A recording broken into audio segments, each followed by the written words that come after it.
Welcome to L'Arte dell'Arme, the Bolognese podcast, where we discuss the intricacies of the Bolognese tradition. Today's guest is Devon Boorman of Academy Duello.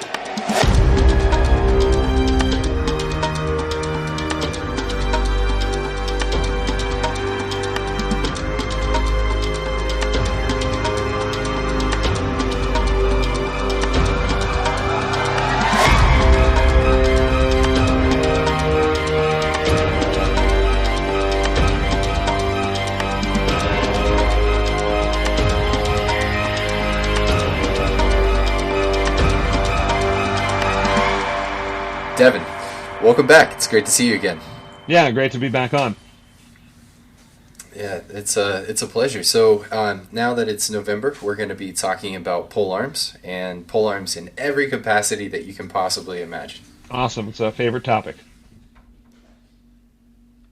All right, let's get into the questions, shall we? Sure.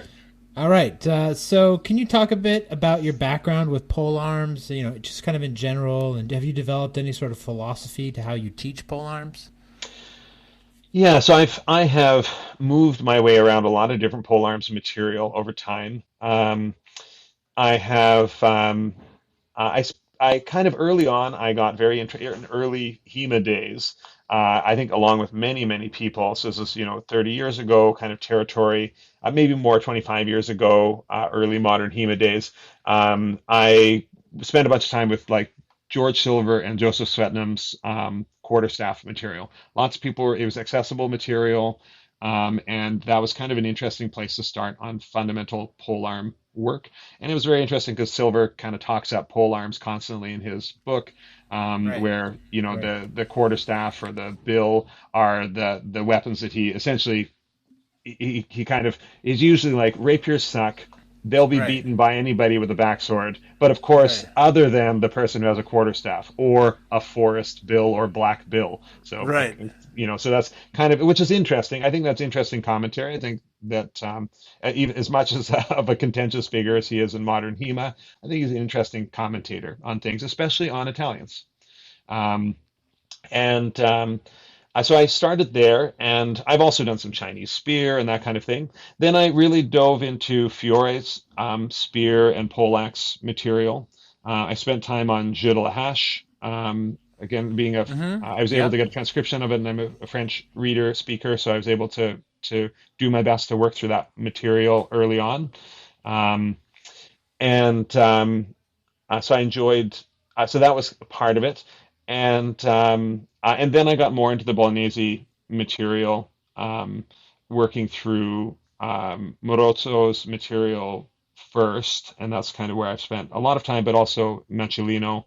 And then, most recently over the last many years, I've spent more time. I went from kind of partisans to doing some of the axe material from the Anonimo into doing single-handed partisan and rotella. Has been kind of some more of the more recent that's time. Fun. Yeah, that's a lot of it's fun. And it's interesting material. It's interesting because I think there's a lot to suggest that was their version of HEMA, because they were historical reenactment. Their reenactment of epics, and I love the idea of multi-weapon, of having two spears, two spears and a sword and the rotella.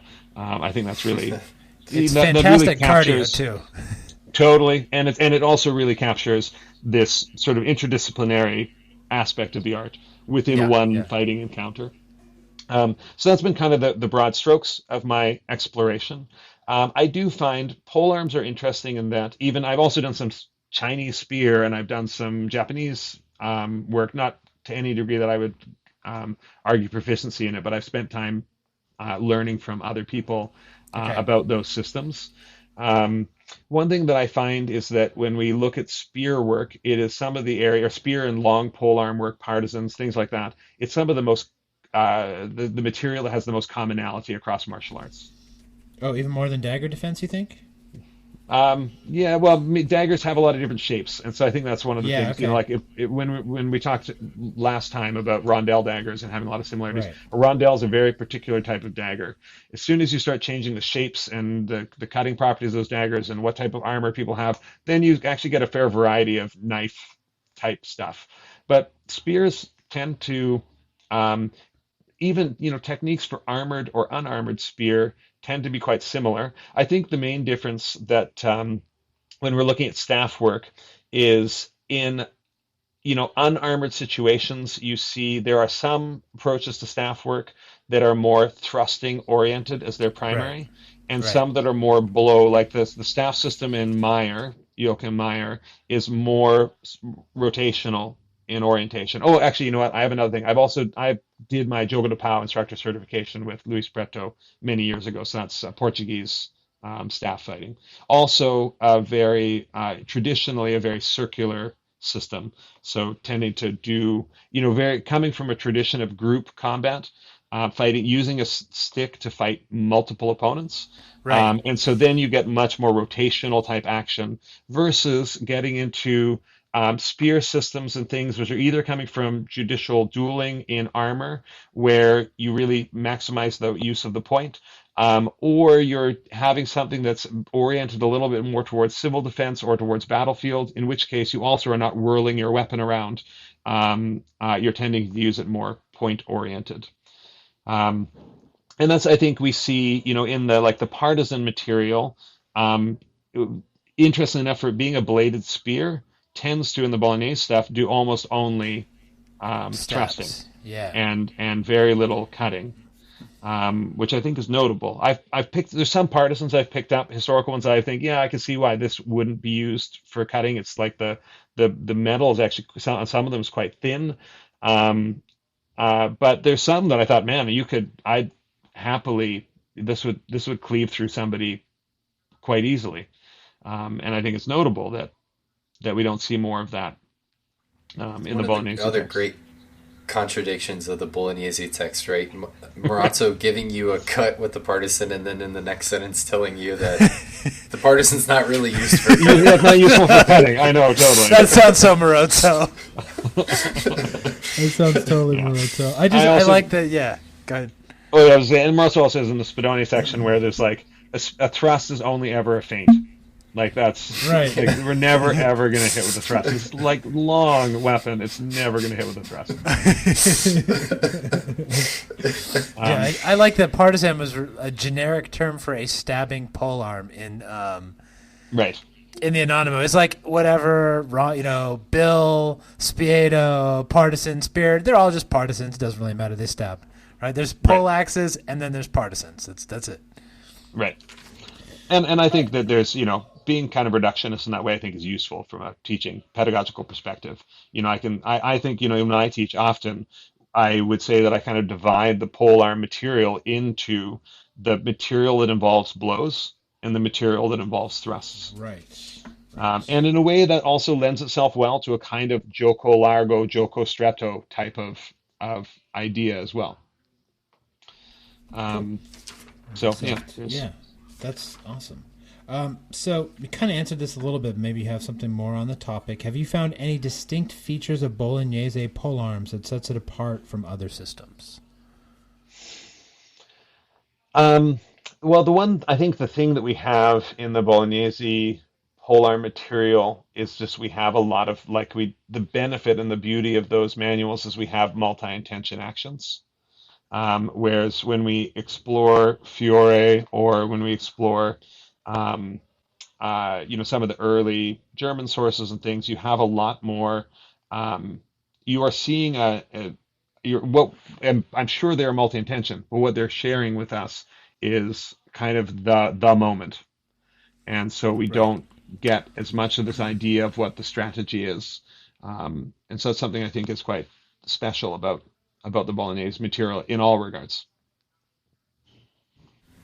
Do you think we see as much trapping with other polearm systems as we see with the Bolognese system? There's a certain amount in Jeu Hash, um, and you're talking about like head trapping. Yes. Hmm. Yeah. Um, but it doesn't. We don't see it, like it's not displayed. It might be. I don't know. There's some manuals that have like there's a little bit in. If I'm trying to, the last manual polar manual I spent a bunch of time on was one of the compendiums from Paulus Hector Mare, which is like that huge, Yeah, tons of polar yeah. material. And even there's not a lot of trapping. It's true. So it's Yeah. interesting that it's not commented on. But I also feel like it's because they're omitting the fencing. And that's kind of yeah. That's kind of one of those things that you would do at the outset. I was just thinking about, especially with Manciolino in particular. I think it's his second play with the Partisan. I think you end up casting it, right? You're throwing the Partisan to cast or at least casting it aside as you trap it down to the ground, so that way you can run in and stab somebody with their dagger. But there's also a play, I can't remember whether it's in Manciolino or Marozzo, where they talk about taking it into the shield and then shedding the shield. Like you take their part. This is another sort of thought. Again, we don't have to really take it into the shield. It's just to shed the shield to essentially disarm them and then enter in with two hands on the weapon. Again, we don't really have. That's like I feel like they're giving us much more detail on what the fencing is like, what the precursor, the entering action, that's something that is missing. And so it's hard to say, did it not happen, or was it just not here? It's just not in these books. It's just not what they were sharing in these moments. Although I think that's some interesting stuff. Some of the trapping, like I think when I'm teaching, although interestingly, if I don't teach that at the outset, we get into trapping and how to free the head of your weapon and all that kind of stuff. I tend to deal with that kind of in the next level of the teaching, as opposed to on the fundamental level. We start with because then you just have blows and people thrusts trapping all the time, Right. and that's all they do. Yeah, exactly. That's right. It's just annoying. I think it's also easy for people to become over-focused on an aspect like that. But of course, if you omit it, you're certainly surprised the first time somebody pulls on the head of your weapon when you weren't expecting it. But you don't want to build a system for somebody around gimmick attacks. Right. Yes. Cool. So this next question is kind of a two-parter. How would you explain the popularity of the Partisan over the spear, and also why do the Bolognese masters seem to prefer the tip-down guard with the Partisan versus a tip-up guard? Sorry, give me the first part again. Yeah, it's kind of a two-parter, sorry. How would you explain the popularity of the Partisan over the spear? Why do you think the Bolognese masters, they have a lot of information for Partisans and much less for spear? Yeah, that's interesting. When I was, I spent some time when I was looking through the collection at the Doge's Palace in Venice. They have a big section of Partisans, and then there's a bunch of spears, and spears have tiny, tiny heads on them, very small. Yeah. Okay, got it. Which is interesting. That's something that I think about. Whereas, one thing when you fight with a spear that has a very light head on it, even if you're just planning to thrust, it is certainly, it doesn't have very much presence. And so it's actually a lot harder to control against a weapon, to maintain control against a weapon that has more mass forward of the hands. So I don't know whether that speaks to, I just think that maybe that weapon, the spear, is used more simply. And whereas the Partisan has more, we can imagine if it did cut, it has a greater breadth of system to it. Right. But I think it kind of comes down to kind of a discussion that we'd had last time about that I think that there's more system to teach to it. And that's what you're going to put in a book, is something that has more system to it. Fiore's spear section is 6 plays or 6 images. It's not even like it's okay. Really short. And because I think for good reason. Not one is because Fiore is not showing you every action with every weapon, but also I think that weapon is just simpler in what you do with it. Because he's not trying to sell books either, so it's just what he thinks is absolutely necessary. Right. It's interesting that Manciolino gives the anecdote that shorter weapons are always superior to longer weapons. Wait, and so he actually mentions the fact the other way around. He says the other way around. No. The shorter weapon is superior to the longer weapon. Yeah. because it always has more danger. So what he says okay. is like the partisan is superior to the spear, the dagger is more dangerous than the sword, so on and so forth, and going on. I actually, when I was fighting at Queen's Gambit this year, I was fighting in the partisan competition that they had, and got down to the final, and I was fighting in the final match, and I was talking to the guy I was going to fight, and he was talking about how he was going to use this longer partisan that was available, because we had our choice of different partisans. And the moment he said that, Manciolino started screaming in my mind, and he was just like, you need to grab the shorter weapon. And I was like, all right, I'm going to do that, because it has better lugs, and it's shorter, and Manciolino says this is the way to go, so I'm going to roll with this. And it worked. It worked really well. Great. I was able to, because I had better dexterity, every time he extended to attack me, I was able to both defend and then counterattack and disengage a lot faster than he could. And even though he had more distance, I was able to basically just create this box of defense. And then because of, especially with the nature of a longer pole weapon, I always found that once he had his momentum going forward, if I could redirect that momentum away and get my point back online, there were times when I couldn't, but when I could counterattack very quickly and still keep myself safe, where I could still make it cover as I was going out. So I don't know. If that's I think there's a lot to be said for that. I feel like the head of the partisan gives it more presence in that space. It also can be used to defend and occupy space with its, with the lugs and the blade itself. And whereas the lighter weapon, is set aside more easily. Although it is freer, certainly one of the things to do with a spear is to just use it like a sewing machine. And that's, I think, one of the most difficult things to deal with against a weapon that doesn't have a head that is going to be trapped as easily. It's just to enter and exit the point of that weapon. The other thing is, this is thinking about rotational blows. When you don't have as much mass on the end of the weapon, when you're set aside, there's certainly a lot more to be said, like in a one-on-one fight, to bring that weapon around in a full circle. Like think about Meyer shows a lot more of these big rotations in his staff section, even than he does in his axe section, and that is maybe because of the lightness of the weapon and also the necessity to be. It's going to be set aside, and you need to work with that force a lot more. Whereas, Partisan's got a lot more inertia because of its weight. Yeah. Now, some of the, back to the, lengths of spears and things, we know there's some of the spears in the Doge's Palace were the same lengths as the Partisans. Some of the Partisans were longer because maybe not the wood of the shaft, but the head of the Partisan. There are some Partisans that the blade, like it might as well have been a Gavelrino, like the length of the blade was so long. I wonder if those are more ceremonial. Yeah, it's hard to say. So why do you think the Bolognese like to do the tip down guard with the? Tip down guard, sort of that part. Well,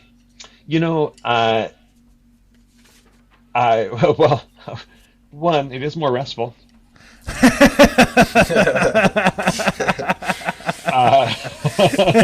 So I'm just gonna let this guy tire himself out for a while while I hang out. It's a big stick. It's more restful. Put a point down. Like I say that jokingly, but also there's some reality to that. About that. Silver says this thing about fighting in the point down guards, that they are superior for fighting at night, because the weapon itself is protecting more of your body, and Silver's holding the weapon over his head. And so then you have more of the weapon itself in the way, whereas when you're point up, it's actually covering half as much of your body, by being point up. So there is that aspect of things. Now the Bolognese seem to fight point down and leave the head open often.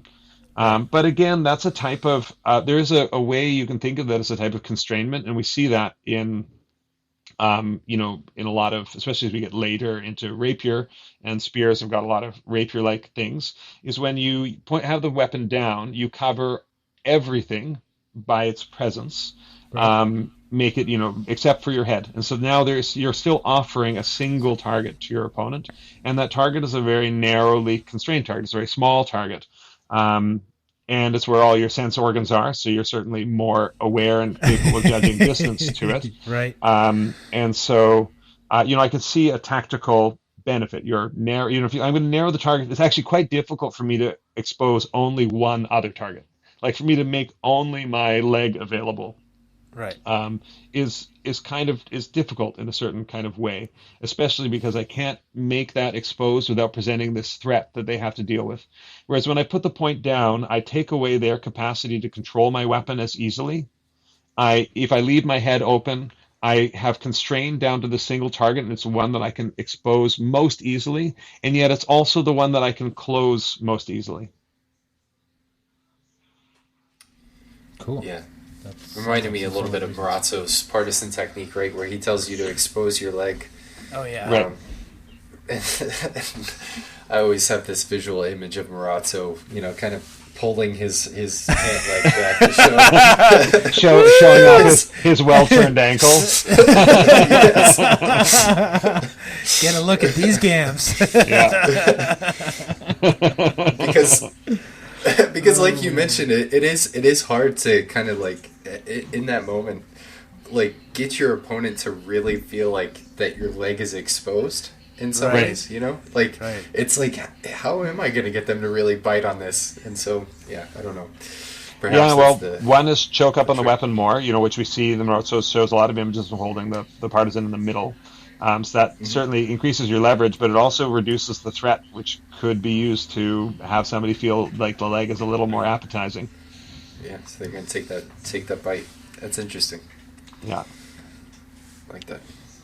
So the Bolognese masters also seem to prefer kind of a left foot forward stance. And what do you think's up with that? We see both things. Part of Fiore shows some left foot forwards, has a left foot forward spear stance as well. A lot of left foot forward spear stances actually. He only shows one that's showing that's kind of in profile as the default. I think that a few things you get from left foot leading.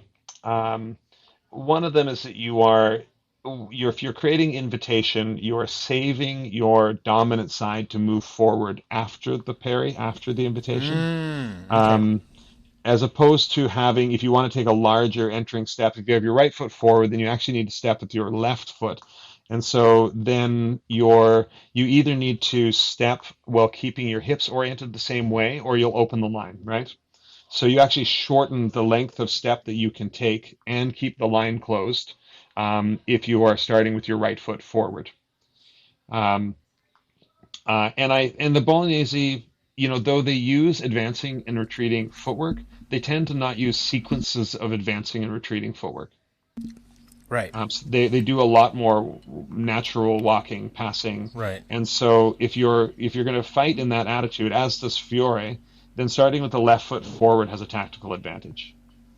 So that when you actually make your attack, you'll be right finishing with your right then foot you'll forward be profiled. be. Then all the things that we think naturally. Of course, that's where we want to end up. Why would I expose so much? Well, they're not entering in and fighting that way. They didn't start right foot forward and then step forward and become left foot forward and then have all those problems that we naturally see. No, they start with those when they have distance. They use those as invitation, and then they have the capacity to step foot. And when they step with their right foot, just the nature stepping with your right foot closes the lines. Yep, that makes sense. Okay, cool. Marazzo gives an interesting anecdote. This wasn't a polearm thing, but he actually gives an interesting anecdote in his progression through the guards section, where when he's talking about Coda Lunga Alta, he talks about how Coda Lunga Alta is a good defensive guard because the left foot is forward. Because that right foot, just kind of like what you were saying, like in the defense, you get that hip shift. So you have the hinge of the hips from facing off to the side. Let's say if you're left foot forward and you're profiled, your hips are facing off to the side. You do a passing step. Now you've flipped your hips all the way around, so now you've created that opening on the inside, and you can start to begin some sort of a counterattack or an offensive action. Yeah, and you go, in a lot of those cases, you go from being, when the weapon side, your dominant side is withdrawn, you're more square, and then you become narrower. You become smaller. As opposed to when you defend yourself from a guard that is the opposite, the defense itself makes you more open. Yeah. Makes you a larger target. Right, and I guess you also have that, you have the benefit of basically having a tri-action too, right? So if you're starting with that left foot forward, you end up passing with that right foot. You can basically determine how that back foot is oriented, which will orient the structure of the hips. So if Yes. that back foot, if you turn the back foot as you're stepping, then you can go back to a squared stance. And so if your attack misses, then you always have the option of getting that hip hinge going back forward. So you basically have 3 built-in intentions to that one step, which is super fascinating.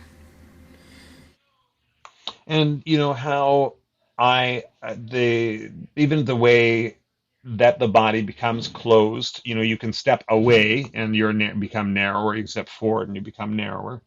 And so, usually when I'm standing left leg forward in a spear stance, I'm if I'm going to enter forward, I tend to close with the hips and shoulders and then finally step at the foot. So I actually have and I've got a lot of distance that is hidden within the turn of the hips and shoulders that I don't have when I'm weapon side forward. All of that is already spent. And so thinking about this sort of multi-intention action, when I'm left foot forward, I can extend the weapon and turn the shoulders as part of my first intention. And you might react to that, and I can still step away. I'm not committed. My body's not committed to that action yet. I can, deceive or counter your action and then enter. Like there's kind of a lot of time and a lot of intention I can play with before I make that commitment. Whereas when you're already right leg forward, and we see this in later rapier manuals, we get a lot of spear fencing, aka rapiers, when you've got your right leg forward, then all of your deceptions, all of your intentions, all become way smaller because you only have a small amount of hidden distance to give, and then you need to commit your body when you make deceptions as well, or you need to commit your feet because you don't really have much more to play with. Not that you have to, but you often do to give a bigger sell. Whereas again, when you're left leg forward, you've got a lot more distance to play with. So it's interesting. I like that thought. Yeah. It's interesting to think about it. Yeah. Why do you think the Bolognese authors distinguish between so many different types of polearms? We've got, spears Roncas and partisans and roncas and pikes and, whatever, right? Is a Spiedo really so different from a partisan that it deserves its own special section? That I've kind of wondered about too, because I don't feel like I don't feel like there was anything that's really offered in that Spiedo section that made me think, oh, that's why it's done. Right. This is worth a whole separate chapter.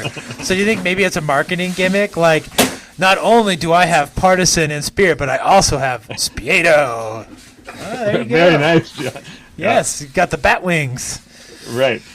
Yeah. Well, I think. Go ahead, Josh. What do you think? But I think that's why, right? So the Spiedo allows you for your trapping actions and for, I think that there's a lot more play with the wings of the partisan in terms of being able to catch and manipulate. So I'm with you on that, although some partisans, again, this is a little bit of a difficult thing. Some things that are classed as partisans have wings on them too. Do they capture as much? I wonder, is it marketing, or is it certainly all of these different weapons have different properties, whether you put a hook on the end of your weapon or a spear pointer, an axe head, or a meat tenderizer, or each of those things definitely has a different property about how you might employ them. And I think that's important to speak to. And though I feel like they could have spoken to them a lot more. That's the thing, is I feel like what's offered in those different weapon sections, it seems small compared to what we can clearly see are the differences between these weapons. Now, again, that's, if I were to write a polearms manual now, what I might do is, have here is I might divide it as axe and spear, cutty polearms, thrusty polearms. Yeah. Then I might have adaptations for armor, and then I might have here is a page for all of these different types of weapon heads, and how you have this one has a hook and a spear point, so thus you will use, here's some special actions for that. This one has larger wings, so you can use, here's some trapping actions. This one has, like, I think that's how I would organize that material now. And when can we expect this book? I'm looking forward to it. Actually, I'm kind of getting excited about it as I talk about it. All right. Well, I guarantee you one advance sale. I'll that second sounds like that. a great book. Right. Yeah. Well, I think it'd just be, because it'd be a blast to put that book together. I would have to. It would be a business expense for me to own like 35 different polearm heads. I know a guy. He can help you out. Yeah. That's awesome. That's awesome. All right, so it's a marketing gimmick then. Got it. I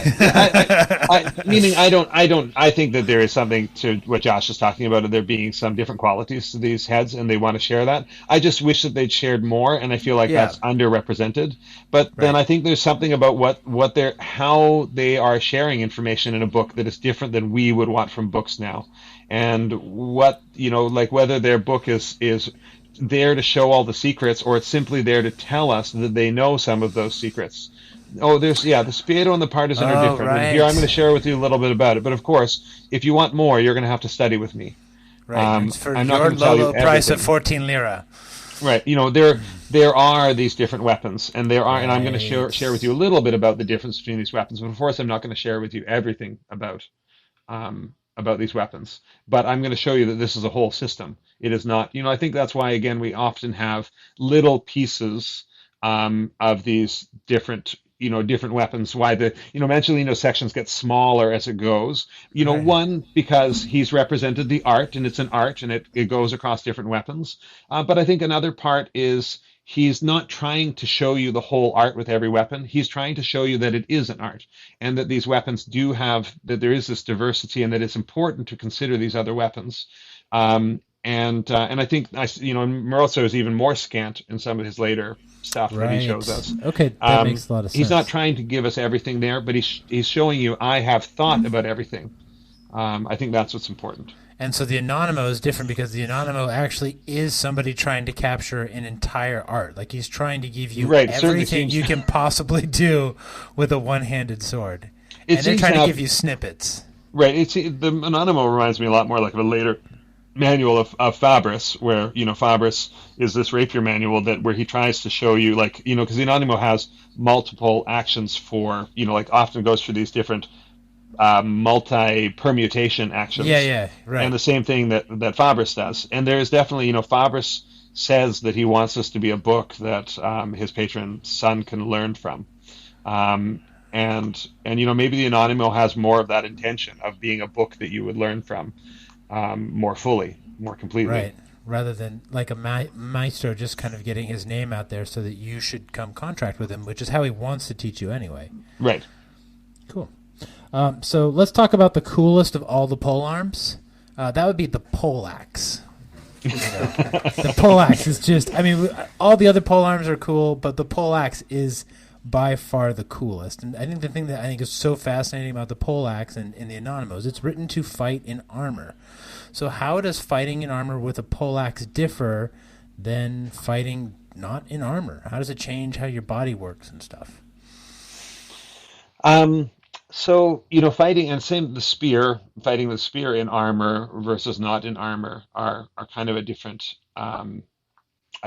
type of intention. And I certainly recommend people who are interested in understanding the whole art, and I think also the art as it bridges between the medieval and the late medieval, to get into some armor, have a little bit of that experience of fighting in armor, because it's kind of brings us into a little bit more of the mindset of the time, but also of this shift between this cultural shift between noble fighting that happens out of armor.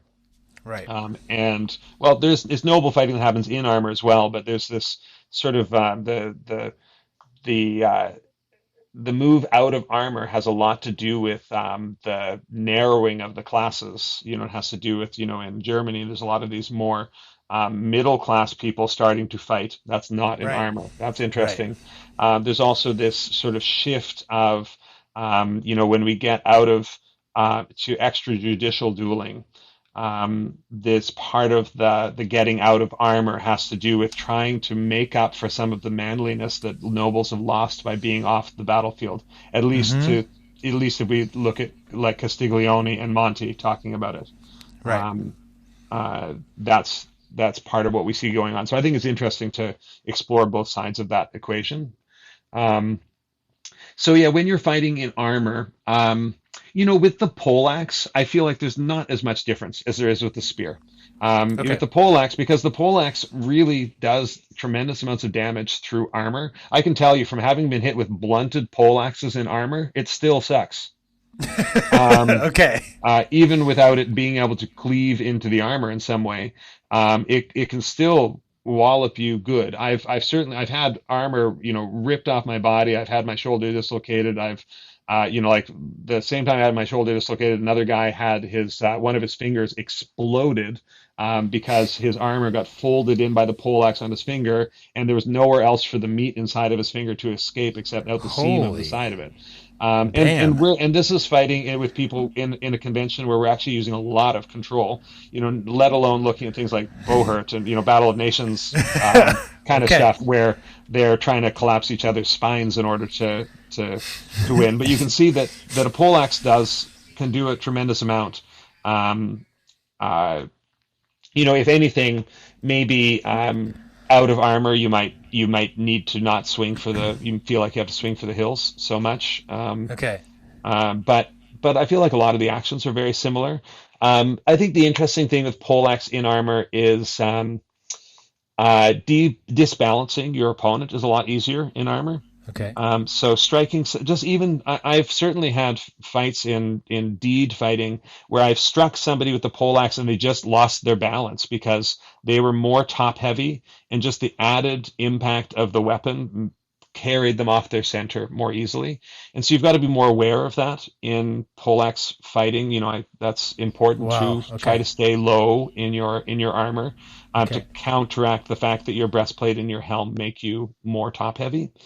Um, there is, I think there's an interesting distinction. Maybe Joko Stretto becomes safer in armored fighting, in a certain way than Joko Largo. So in Largo is where, if we come back to that quote that I think Josh brought up last time we were chatting about, in Joko Stretto, at least staying in Joko Stretto, I can have the benefit of only being struck by the lower part of the weapon instead of the upper end of the weapon. Right. And that's a truism for the poleaxe, is that certainly if I'm in Joko Stretto, there is wrestling plays and there is thrusting plays that I can do, but now in armor I have to seek out these points in the armor that are vulnerable to thrusts. Whereas in Joko Largo, I can use all of the capacity of the weapon at that distance. And so, Joko Largo is a more dangerous place to be interacting with the poleaxe. Whereas in unarmored poleaxe fighting, I would say the Stretto and the Largo are both really dangerous. I'm just as worried in Joko Stretto being run through at the spear point, if the poleaxe has a spear point, as I am to being struck Being by a cleaved blow. open. Okay. Yeah. So you're really trying to get away from that axe head by getting in, so it solves that tactical problem. Right. And so, so there is, there's a lot of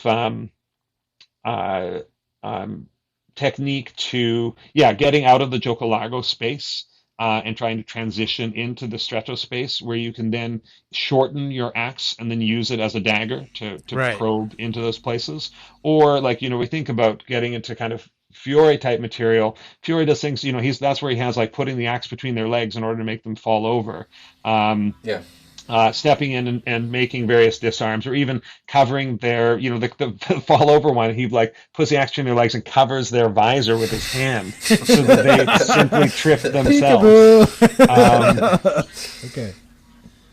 There's also this interesting thing in poleaxe that there is the problem of when one of the problems that needs to be solved is when the axe has been dispensed, when it's made its blow, when both Right. axes heads are now on the ground.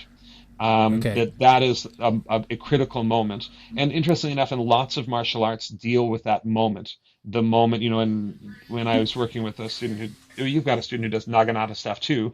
A lot of actions of the naginata, the Japanese bladed spear, a lot of the practice has to do with what do you do when both weapons are down. When they have both, one has made a blow and the other has crossed that blow. What do we do now? And that's a lot of the material there. And I think that's becomes different unarmored. In unarmored, just popping the point up suddenly has immediate risk to the other person. But in armored, in some ways, that is now a point of entry when both the heads are down. Now there's the safety to enter past that place because the weapon needs some work to do damage because you're wearing armor. So is that when you would use the calcio, like the heel or the butt of the? Yes. Okay, so you would bring it down and then you'd flop it over and try and hit him with the butt and enter. Right. That's to me, that's in a pole. One thing I sometimes say, sort of to my students, the poleaxe is this great blend between like the longsword and the rapier. One end is a rapier and the other end's a longsword. There's the fencing end, and then there's this striking end. And there's, Mayer and Paulus Hector. Mary shows a bunch of things of like even entering or playing with the pedal, and doing these actions at the pedal, and then you're finding these moments to either strike into the hand or to suddenly bring the business end of the axe back around. I'd say often when they try to exit from this kind of stretto play you set up at the pedal, then they suddenly are in the vulnerable space of the head of the axe. And that's why we would then sometimes use the pedal to parry instead of the head. Is after the axe has gone down, you've come in to try to get them with the butt, and they've actually withdrawn, and they're coming back with the axe. That's you now have to parry with the pedal. Absolutely. Another thing to consider is the pedal moves faster than the axe head because there's less mass, and it's counterbalanced by the mass of the axe head. Right. So there's definitely places where moving the pedal just gets there quicker. And often when you are the second actor, like you are in many parries, then you need to be able to make up for lost time. Right. Okay. Sweet. That's really cool. Are there significant differences that you would say exist in the Anonimo Bolognese section on the poleaxe compared to Fiore or Jeu de la Hache or Meyer? It's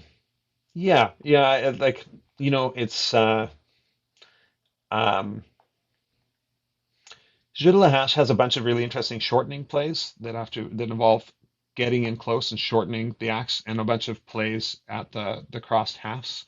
To a greater degree. I feel like there's more fencing in the Anonimo. Meyer, Meyer, Joachim Meyer, I've not spent as much time on his axe material to feel like I can speak to it. I was speaking of Meyer. Paulus Hector. Paulus Hector. So Paulus Hector is interesting because that his material there is, there's just not as much continuity in the material. There's a lot more, it reads often like a compendium to me. There's a lot of ideas, many, many different ideas across many different pole weapons that are harder to pull into some sort of cohesive approach to the axe. Whereas Anonimo has an approach, like it's strategic. I think the Anonimo's is tremendously, like Jeu de la Hache and Anonimo at least are both presenting systems based around the axe that are giving you some recipe about how to fence, how to enter, how to act, how to and I think that they're both my feeling on the Anonimo is that it's got more. I feel like the Jeu de la Hache is maybe a little bit more practical in a sense of like streamlined, but that might be just in what's the amount of material that's there. And the Anonimo gives a lot more permutation, variation. There's a lot of material in there for how to fence, how to actually really fight with that axe in all different stages of the fight. And so, in my ears, then a little bit more like Monty, where it's kind of like a collection of tricks, a little bit, or a collection of techniques. Well, it's it isn't a book that was written by Meyer. It's a book that was compiled by Meyer. It's coming from a bunch of different sources. Yeah. Right, he stole. That's true. Some he purchased, some he compiled, some he stole. Well, the ones that he purchased with the city's money that he stole. So bless his heart, though. We've got a great book out of it. Yeah, really, we're lucky that guy was such a jerk. It's beautiful. Yeah. He was just doing HEMA, right? Yeah, right. But cool. Yeah. So when you think about fighting with a poleaxe, you're talking a little bit about with like I'm gonna pronounce this wrong, so forgive me. The jeu de hache. When you're, do you feel like the measure for fighting in armor intentionally needs to be closer? Like, do you think that that's a space that you should be seeking? So, for example, if you had two people who have absolutely no experience with fighting in armor, but they decide to pick up poleaxes and they decide to go out and they start working on the place with one another, do you feel like there's sort of a prescribed measure that they should really start to look at and focus on in terms of how they approach developing their interpretations for those plays, based on your experience with fighting in armor and what you found? Well, I think this is again a thing that we have to consider when we're looking in manuals, is that manuals are often showing the places that they feel needs the most instruction or where they have the most to offer. And so it's hard to know if because manuals spend a bunch of time, whether it's jeu or whether it's fiore or the anonimo again is a bit of an exception because it shows a lot more material. But if it's in these ones that show a more abbreviated form, are they showing the abbreviated form because that's all it is, or are they showing you that because that's where they have something special to offer? And so, Yeah. I Kind of like would our say discussion with the sword and small buckler where they've left out the natural blows, right? right, exactly. Yeah. Yeah. And so, That's so interesting. to me, fighting with the axe has a lot more variables to it when you get closer. It can be when things get into a place, there's always, I think it's a danger in fighting anytime you move to a place where things are even.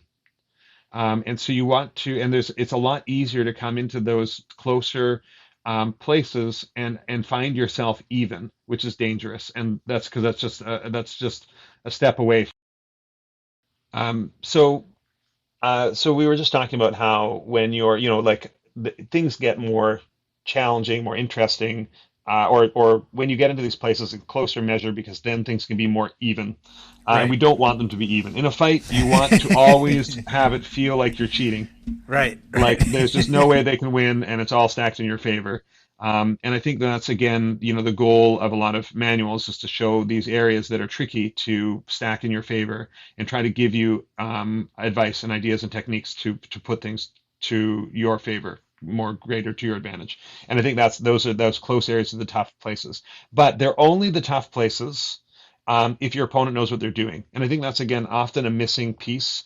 I think it's a missing piece when modern people are approaching the Bolognese material, is often they train things that I would consider like they're the things that are in the manuals, and they think, okay, this is like level 1. And I think the manuals are often like level 5. Right. And so they At the train a bunch of beginning, level yeah. 5 things. And so they then go out and essentially over fence all their opponents. And it seems sort of fine when the other people also somehow have built a system based around level 5 techniques.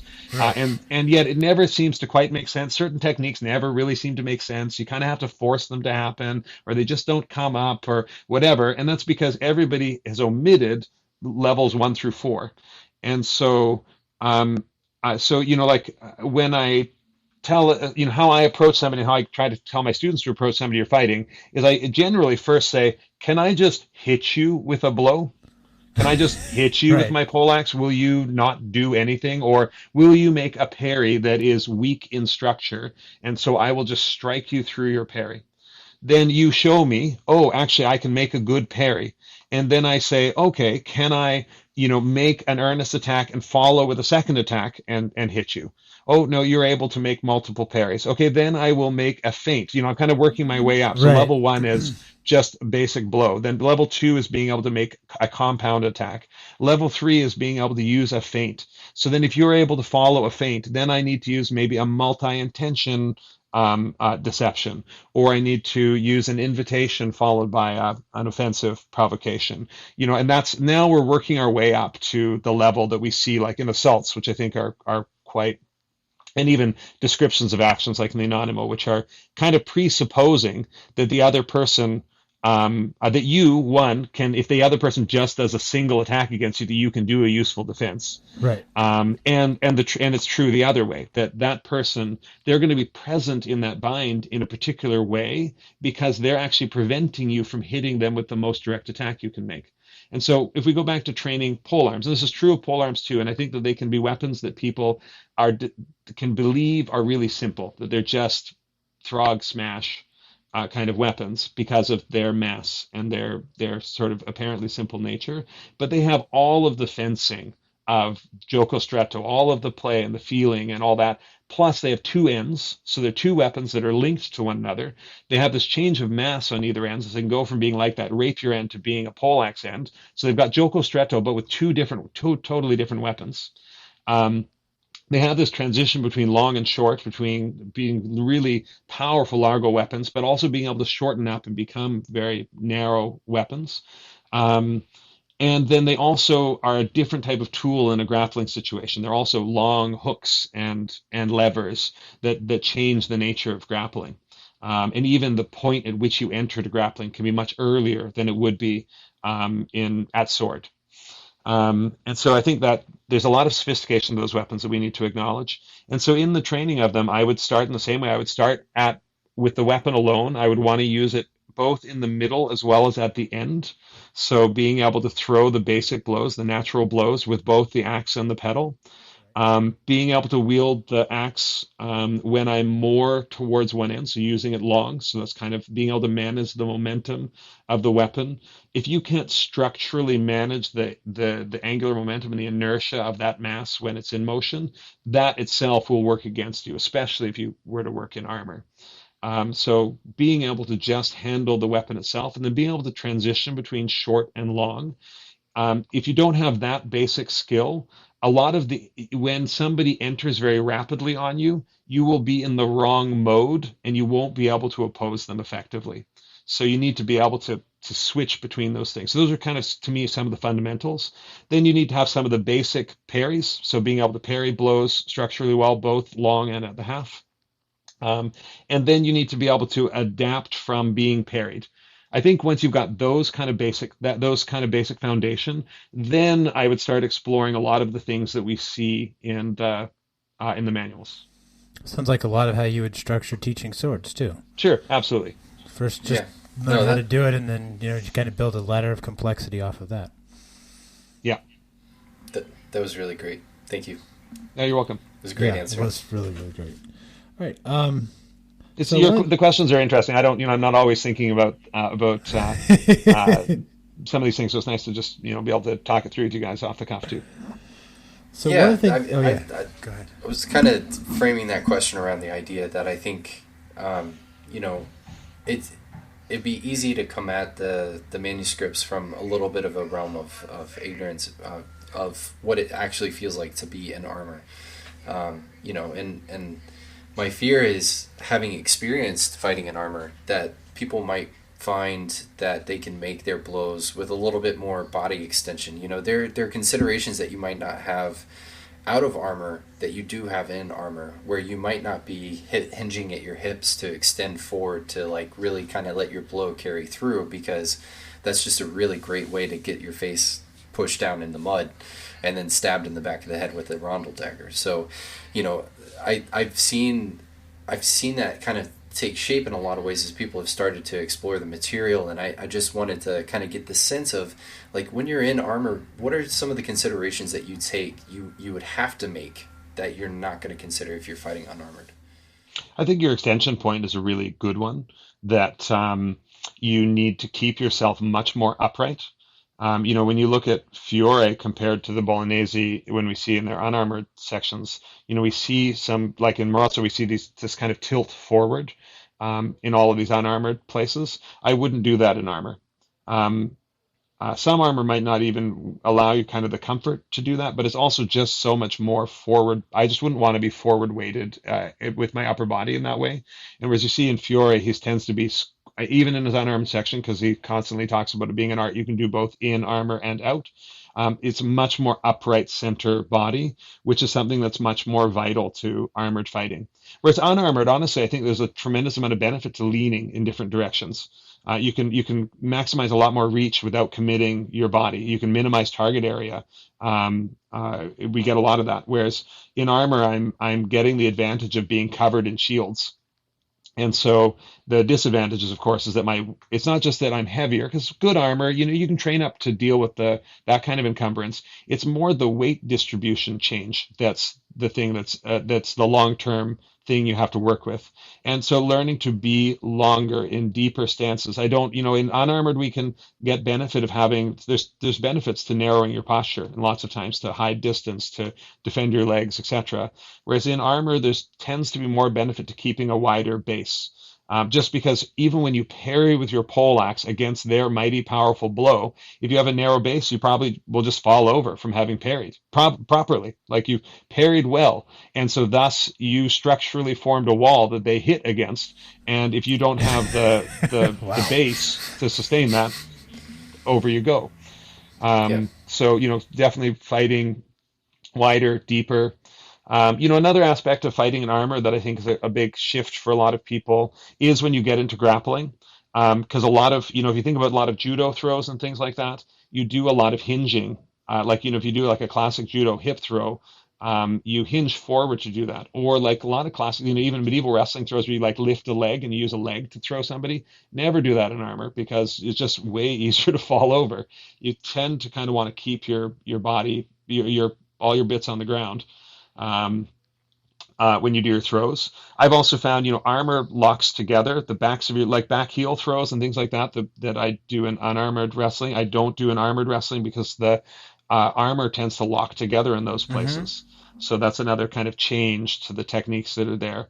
So it is one thing, some people, and we do this here too, sometimes to give somebody the sense of fighting in armor, will maybe like tape their mask to give them just the eye slot kind of thing. Oh, God, dude. That does give you one piece of it, but it didn't change the weight of your body and where your weight distribution is. It doesn't change how your armor easily locks up can lock against somebody else's armor, or actually even against itself. When you get hit by a poleaxe a few times, your armor tends to not move as well as it did before. Those are all, I think, interesting things that definitely inform what techniques are armored techniques and which ones are not. I also am suspicious of whether some of these later period people who are really out of the armored judicial dueling fighting era, whether their techniques were intended for being fought in armor at all, or whether they've really drifted much farther into this kind of different Preservation realm. Yeah, which could be, polearms do continue to be a part of civil guard, but often in much more light armored circumstances. And so then they don't have those same armor considerations. If you're only wearing a breastplate and a half helmet, that doesn't have the same issue of making you fall over. Yeah, when Palladini talks about, he talks about how you should learn every arm, and he's got this very brief section with two naked guys holding halberds, and but in the beginning of his introduction, when he's talking about why you should learn every kind of arm, he talks about how you should learn specifically how to use a halberd, so that way if you're ever told to protect a doorway, that you know how to use the weapon that they're going to hand you. Which is actually really great, and it's a great detail, man. Yeah, it is a really good detail. Like, why would I have a halberd? Well, you're either Swiss or you're, an Italian protecting a doorway. Right. Yeah. Why is the halberd the weapon you use to protect a doorway? But you wouldn't think it, right? That's what's so awesome about this stuff, all these little details. Cool. So one of the things that surprised me about the anonymous poleaxe and armor section was the number of tripping attacks and disarms and stuff like that. Do those really work, like when you're in free play, or would you categorize as more of a gimmick, actually? Yes. No, tripping attacks work. Tripping attacks work? Yeah. Hooking legs, casting the weapon between legs, putting the pedal under, those all work. And a lot of that is because in armor, it is way easier to fall over. Okay. So that part, I guess, you don't have that part where you would go to catch yourself when you're not in armor, and then you get your balance. It's just once you get disbalanced in armor, it's also just a lot harder to recover. And so certainly when we're talking about in armor, those kinds of things are significantly more effective. When you're not in armor, like having something put behind your heel, whatever, you just kind of stumble over it and you kind of recover very quickly. Yeah. In armor, that's a much different picture. Often, again, throws that I've conducted, especially with poleaxe, it's such a long lever as well. I've often had people, when I've been fighting, just even lifting and hooking the head of the axe can sometimes make somebody, if they get their arms up too high and they reach a little bit behind themselves, they start to tumble and they just can't recover. Wow. And especially if you then help them along a little bit in that process. Okay. So staying on your feet's a major challenge in armor. Yes, yeah, I think absolutely. Especially it certainly can be if you don't stay low, if you don't practice really staying grounded, or if you're kind of disrupted and to a place where you end up being a little taller, a little higher than you want to be. Yeah, it's tough. It's tough to. I wonder if we just found a really good use for the Spiedo.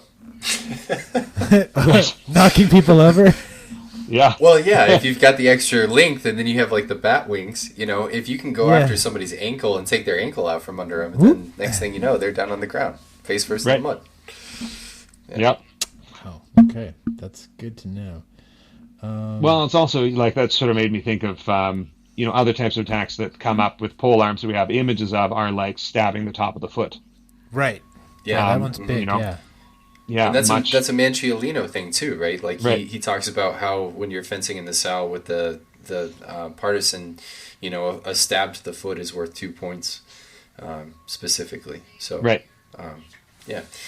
Do you think when it comes to overall armor balance, do you think it's the added weight to the head? You know how sometimes, like if you're doing a martial art, if you're doing an open hand martial art, and you were to push underneath somebody's chin or grab the back of their head, you start to gain control over them. Do you think it's the added weight to the head necessarily that makes that balance, and that's why a lot of the hooking actions behind the head that you see with the Anonimo kind of are as effective as they are? And how do you? I think also also see that the shape of a helmet. There's a lot of priorities in helmet shapes. And so, like you think of, those who are listening to us can't see that you've got, looks like a pig nose bassinet maybe behind you there. Yep. And so the pig nose has the benefit of glancing away spear points, right? Like of making it harder to strike to the front of the face, but it is actually easier to end up hooking upwards, right? So it's kind of trading one defensive benefit for another. And so I think that's the helmet has to protect your head, but allow you to see, allow you to breathe, protect you from thrusts, and also have the mass to protect from blows that are just designed to shake you up. But then it also, lots of throws and things too have to do with grabbing the visors of helmets, grabbing the sun rim, grabbing, exploiting the connection of the aventail. Like there's all these bits that are on the helmet has certain types of bits, and again, it's an extremity that is so controlling of the body. I think absolutely. I think that the helmet, not only is it the weight of the helmet up there, but it is also the fact that it has tends to have a lot of. It's not just a smooth ball. It's not. It's actually pretty easy to bits that you can grab onto. Yeah. Nice. The visor being generally one of the main targeted areas historically. Oh, the visor was, huh? Like they would try to stab you in the face through the visor? Well, yes, that, but also just to do throws and things using the visor. Hooking the visor, grabbing the visor, and also because people often fought with the visor up. Okay. Yeah, one of the plays in Fiore is against somebody with their visor up, and Fiore enters in and grabs the visor that is raised and throws them using the visor. Well, that's like the Marazzo equivalent of the beard tug, grab? right? So Yeah. Marazzo and Manciolino both do the beard grab. I love it. Yeah. Everybody's favorite. That's the crowd pleaser. Yeah. Oh, yeah. Well, that and the kick to the nuts. That one's pretty great, Right. too. Subjective gallantry. Right.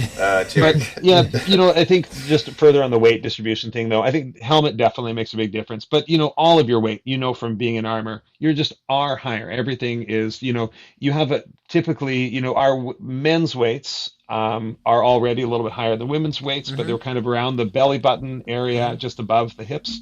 And then when you put a breastplate on, which tends to, even if you have a fold, the hanging plates, that tends to not be as heavy as the breastplate. And if you have a breast and back plate, then that's already brought your weight up. And then you've got spalders. If you have pauldrons, then you're even getting into a heavier territory. and then you stick a helmet on top of all that. I think all that just brings your center of gravity up, and then makes lots of different throws and things easier. I think the other thing too for disarms, back to that question, there's a lot more time, at least in my experience in armor, and it seems to play out from a lot of what we see in manuals that show armored fighting. There's more time because there's when you're close, there's less risk of just being stabbed because you've got armor. You hang out in that space a lot more. You stay in contact in that space a lot more, and so there's a lot more time to gain a hold on an opponent's weapon and attempt to disarm them. And you're spending a lot more time using feeling versus sight, and your opponent also tends to be less aware of what you're doing too, right? Because their hearing is impeded because armor's loud. They can't see as well because the visors block a lot of vision. You can't feel as well, like just with gauntlets and armor on, even if it's very well fitted, it still definitely impedes your tactile sense. And I think all of those things make it harder to resist disarms. Whereas when we think about when we're working with weapons in unarmored fighting, the moment where a disarm can occur is very small. Yeah. You can usually react pretty fast. Yeah. And much riskier. Yeah. Right. Cool. Did you have any more? Should we do the last one, Joshua, or do you have any more? Yeah, we can go ahead and ask that last question. All right. Dun, dun, dun. It's 1509, Devon, and you've been called to fight on foot with polearms in a formation. Which polearm do you take and why?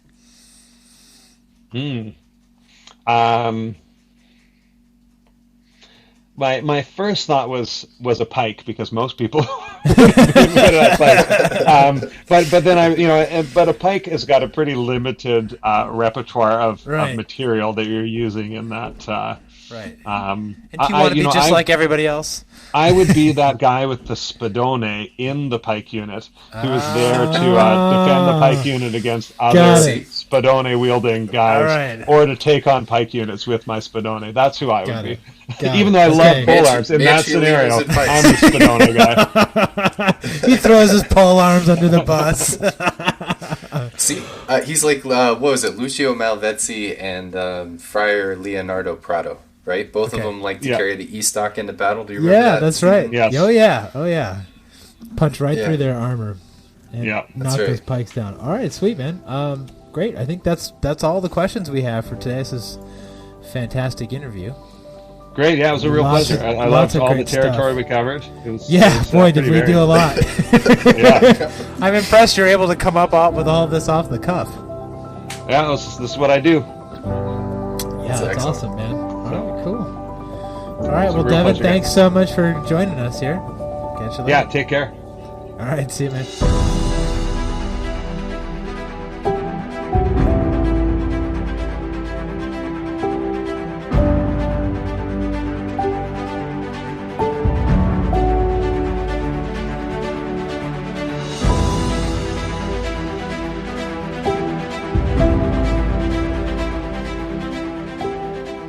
And that concludes another episode of L'Arte dell'Arme, the Bolognese podcast. I want to thank Devon Boorman again for coming on and sharing his wisdom with us. It's always a pleasure to have him and be able to tap into that brilliant mind of his.